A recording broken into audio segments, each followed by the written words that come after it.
Bueno, comentaba hermanos que conforme al orden levítico en el Antiguo Testamento, el sacerdote pues era el encargado o los encargados de las oraciones, ¿no es cierto?, de dirigir las oraciones y de celebrar pues, los sacrificios, ¿no?, a Jehová. En los tiempos del Señor el ministerio se lleva o se manifiesta el ministerio como sacerdote cuando el Señor, recordemos el día lunes de la última semana, ingresa al templo, ¿no es cierto?, y hace la limpieza física del templo, ¿no es cierto? Hace la limpieza echando a los mercaderes, a los cambistas y haciéndoles una sabia reflexión en el sentido de que en las Sagradas Escrituras es contemplado el templo del Señor como casa de oración, ¿no? Entonces merecía y merece como debe ser la dignidad que corresponde, ¿no es cierto? Muy bien, esto es lo relativo al tema del sacerdocio. Entonces, el Señor, recordemos también que, digamos, en el sentido espiritual, lo que anhelaba con este propósito era realmente un verdadero cambio en el corazón, ¿no es cierto? Como dice el Señor, aspiraba a un cambio genuino de parte del pueblo escogido. Pero cada vez que profundizamos las escrituras vamos entendiendo que no comprendían realmente estos buenos propósitos de nuestro amado Señor Jesucristo. Muy bien, entonces en resumen, aquí en la página 47 tenemos que efectivamente pues como rey el Señor tenía esa majestad, ¿no?, de gobernar al pueblo en el nombre de Dios, como profeta entregar los mensajes de Dios al pueblo, y el ministerio del sacerdote, que era el de ofrecer oraciones y sacrificios a Dios de parte del pueblo. Entonces, estos tres ministerios, de mucha importancia en el Antiguo Testamento, son los que desarrolló nuestro Señor Jesucristo en su momento, y lo sigue desarrollando, por cierto, como Rey nuestro, ¿no es cierto? Como Rey nuestro. Así es. Bien, y hasta aquí el punto 2. En el punto 3 podemos también aquí tomar conocimiento de que participar en una discusión acerca de la importancia del milagro de la higuera estéril.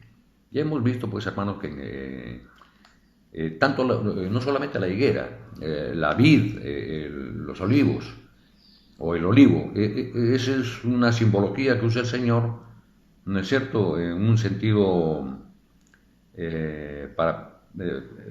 para que por medio de sus preciosas parábolas podamos entender su mensaje.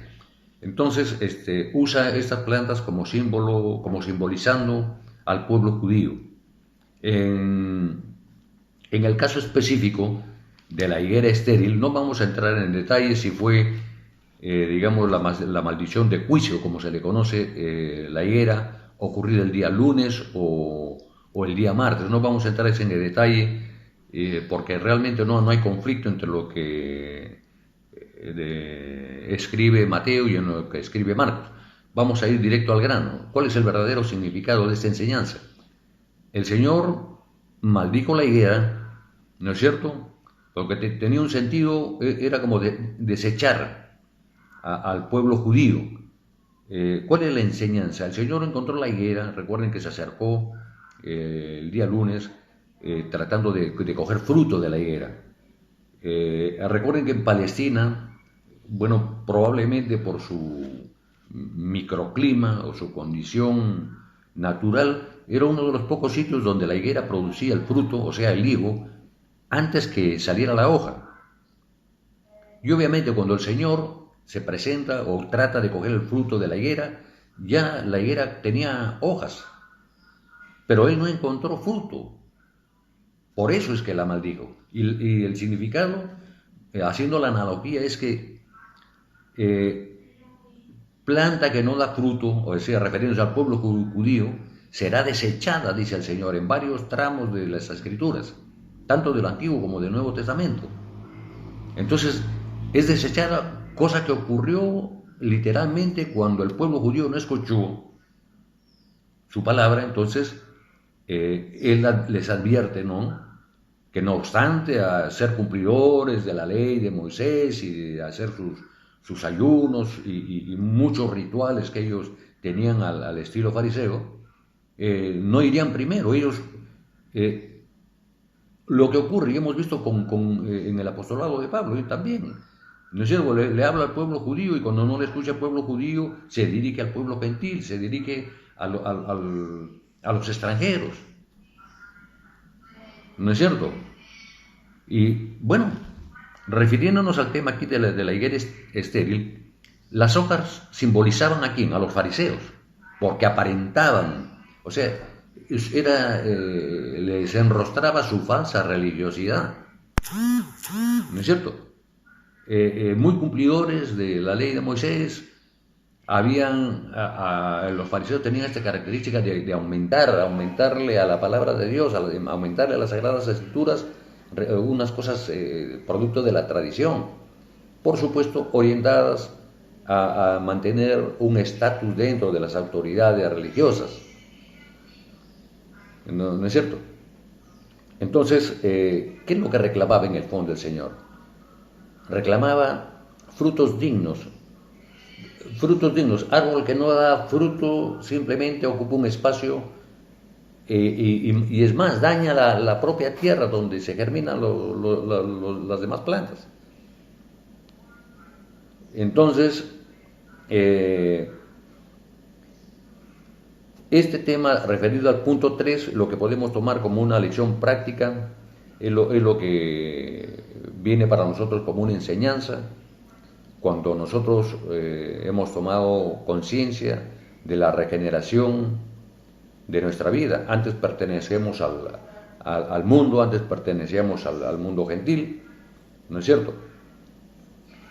Y nuestra vida ha sido regenerada porque hemos recibido a nuestro Señor Jesucristo como nuestro Señor y Salvador de nuestras vidas, y ya nuestra vida ha tomado un giro totalmente de 180 grados. Entonces, hemos sido sellados por el Espíritu Santo, y lo que se espera de un cristiano como tú y como yo son frutos dignos. Frutos dignos. ¿Cuáles son los frutos dignos? El ser leales a la palabra de Dios, ¿no es cierto? Es saber colocar a nuestro amado Dios en el lugar que corresponde como nuestro creador, ¿no es cierto? Y es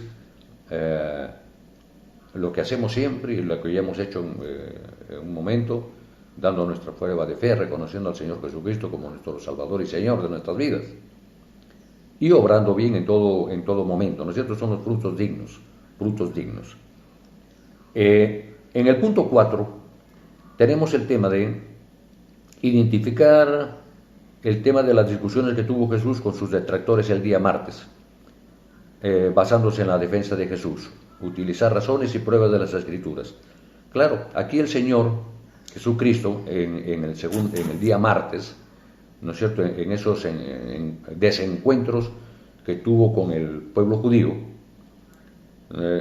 tuvieron unos temas trascendentales. Por ejemplo, referido a lo más importante, la cuestión del tributo. Cuando se acercan estos escribas y estos herodianos, acompañados de algunos fariseos, tratando de sorprender al Señor, ¿no? Sobre la cuestión del tributo, Él les pide alcánzame una moneda. Le preguntaron primero: Señor, ¿cree que es digno o es lícito que entreguemos el tributo al César? Bueno, el Señor les explica así: alcánzame una moneda, le alcanzan un denario. ¿Y de quién es el rostro que está ahí? Bueno, pues dale al César porque es del César, y las cosas de Dios, que son totalmente distintas, las cosas a lo que corresponde a nuestro Señor. Entonces, en el punto 2 tenemos otra enseñanza, también sobre la pregunta sobre la resurrección. El tema sobre la resurrección, recuerden ustedes que en el antiguo, los que no creían y no creyeron finalmente fueron los saduceos, los que estaban, digamos, los preferidos por los romanos. Entonces, sobre la pregunta de la resurrección trataron de sorprenderlo también por segunda vez, referido a un tema. Recuerden que de acuerdo a a la ley del levirato, se llama, cuando moría el esposo en el matrimonio,